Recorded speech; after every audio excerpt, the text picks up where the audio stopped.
Hi friends, అందరికీ నమస్కారం.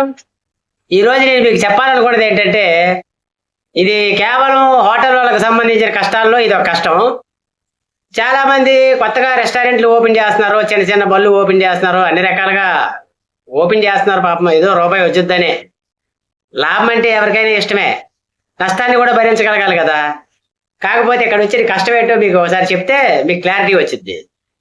ఇప్పుడు జరుగుతున్నటువంటి సిచ్యువేషన్ బట్టి కరోనా వచ్చిన తర్వాత చాలా మంది రెస్టారెంట్లు లేపేశారు. దేనికిరా అంటే కస్టమర్స్ రాక, జనాలు తిరక్క, ఆ హోటల్కి లక్షల లక్షలు పెట్టుబడి పెట్టి సామాన్లు అమ్ముకొని వెళ్ళిపోయిన వాళ్ళు కూడా చూశాను నేను. అయితే ఇప్పుడు కరోనాకు మించిన ఇంకొకటి కనిపించకుండా వచ్చింది ఏంటంటే గ్యాస్ ట్రబుల్. ఏంటి గ్యాస్ ట్రబుల్?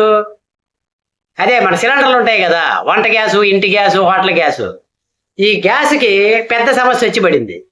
ఇప్పుడు గ్యాసు అనేది ఆ యుద్ధాల మూలాన ఎక్కడ పెడితే అక్కడ గ్యాస్ తక్కువైపోయి రెస్టారెంట్లకి సప్లై లేక చాలా రెస్టారెంట్లు, పెద్ద పెద్ద ఓనర్లు లక్షల పెట్టుబడులు పెట్టిన వాళ్ళే ఇబ్బంది పడుతున్నారు. దయచేసి మిమ్మల్ని ఇబ్బంది పెట్టాలని చెప్పట్లేదు, కానీ కొత్తగా మాత్రం ఎవరు హోటల్ ఇప్పట్లో స్టార్ట్ చేయకండి. వచ్చే నెల ఇంకా స్ట్రైక్గా, అంటే చాలా స్ట్రిక్ట్గా ఉంటుందని, కరువు వచ్చేసిద్దని కొంతమంది హోటల్ మేనేజ్మెంట్ ఓనర్స్ చెప్తుంటే నేను విన్నాను. మీకు ఈ విషయం చెప్తే మీకు ఏమైనా పనికొచ్చిద్దేమని చెప్తున్నాను. కొత్తగా పెట్టాలనుకున్న వాళ్ళు మాత్రం ఎప్పట్లో పెట్టకండి. ఈ గ్యాస్ అనే సమస్య తీరిపోయిన తర్వాత కావాలంటే పెట్టండి, రూపాయి వచ్చింది. లేదంటే గ్యాస్ ఎంత కష్టమో ఒక చిన్న పునుగుల బండి దగ్గరికి వెళ్ళి అడగండి, ఆ పరిస్థితి ఏంటో వాళ్ళే చెప్తారు. Okay friends, bye.